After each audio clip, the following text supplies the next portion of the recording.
Hi, thank you for joining me on another episode of Light and Darkness, where today we are on episode 2 of this new 5-part series of 5 parables of Jesus on sacrifice and servanthood.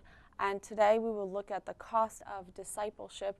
We're on the second parable, or the second episode, based on Luke chapter 14, verse 28 to 33. Which says, "For which of you, intending to build a tower, does not sit down first and count the cost, whether he has enough to finish it?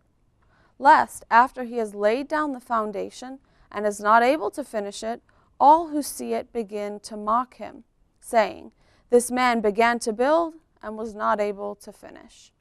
Or, what king, going to make war against another king, does not sit down first and consider whether he is able with 10,000 to meet him who comes against him with 20,000?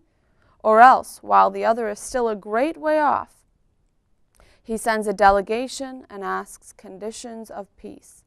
So likewise, whoever of you does not forsake all that he has cannot be my disciple."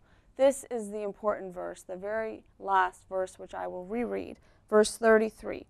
"So, likewise, whoever of you does not forsake all that he has cannot be my disciple."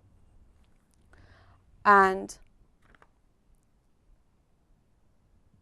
what he's saying is, he gives 2 illustrations. The first illustration, he talks about the building of a tower, and he talks about the foundation and not being able to finish building the tower. And we have to relate this illustration with the final verse, because he's saying, no matter how much you build, you may build the foundation, you may start to put some bricks, you may start to put windows and doors, but what I'm telling you in advance, that before you start building your foundation, you have to understand this, and of course talking in the spiritual dimension, not a physical tower, but he's saying that I'm just letting you know from now that whoever of you does not forsake all that he has cannot be my disciple. So whatever it is that is chaining you down or not being able to release you from being my disciple 100%, not 99.9%, but I want that 99.99. I'm talking about that 0.01% that is not allowing you or chaining you down or prohibiting you or creating a barrier between you and I. Then I'm telling you from now, if you're deciding that you are unable to forsake all that you have and all that you are and all that you think that you are for my sake, then you cannot be my disciple. And if you are not my disciple, like truly my disciple, I don't mean waving a flag and claiming to be my disciple. I don't mean to attach your name to my name and call yourself. I'm talking about a real disciple, a pure disciple, which is very rare in this generation. But I'm telling you from now, if you are not my disciple 100%, then it's better for you from now to not waste time or resources or anything to build whatever foundation you're building, because you're not going to get to the top. You're not going to finish it. You're not going to be able to finish the race, as Paul says, to run the race. You're not going to be able to do all of that unless you crucify the passions, unless you crucify the flesh, unless you crucify everything as I was crucified on the cross for your sake, for love. And unless you can do that, unless you can do the same, unless you can exhibit the same, you cannot call yourself my disciple. And I'm just letting you know for your sake, he's saying. I'm trying to give you a heads up that your tower will not be finished being built unless you call yourself my disciple, unless you forsake all that you have and all that you are and follow me. And once you follow me, of course, you'll reach to the top. If you follow me, you will not only have a strong foundation, but a strong ending. Not only a strong beginning, but a strong finish. And then he gives the second illustration where he talks about the king. And he's saying, if a king wants to go to war against another king, does he not sit down first and see if he's able with 10,000 men to go and meet the king who comes against him with 20,000 men? Well, he's not necessarily talking about physical numbers, because we know the story of Gideon, where God used, he told Gideon to actually shrink the number, the physical number in his army, so that the glory could go to God and so that he could reveal his power in just a few men versus an army with a great multitude of people. But he's talking about here, he's saying that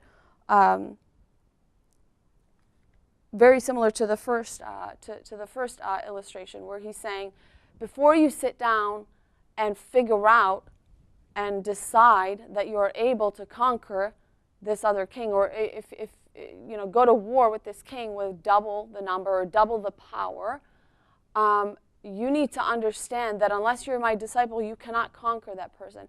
And he's also saying that even if there are 20,000 versus 10,000, he's also saying that the power is not in the number, but the power can be in the number if you're not my disciple. And if the power is in the number, if you're relying on the numbers, then really you're in a troubled situation, because you are really, well, not always in a troubled situation, but you can be in a troubled situation if you're not my disciple and you're relying on the numbers. Why? Because you're going against an army that has double the number of men, and you're going without the power of God. So he's saying from the beginning, if you want to go to war with this king, if you want to go and be successful in this war, if you want to go and build this tower and reach the top and not just go halfway, therefore you have to be my disciple. But he's saying it in the manner that if you do not forsake all, then you cannot be my disciple.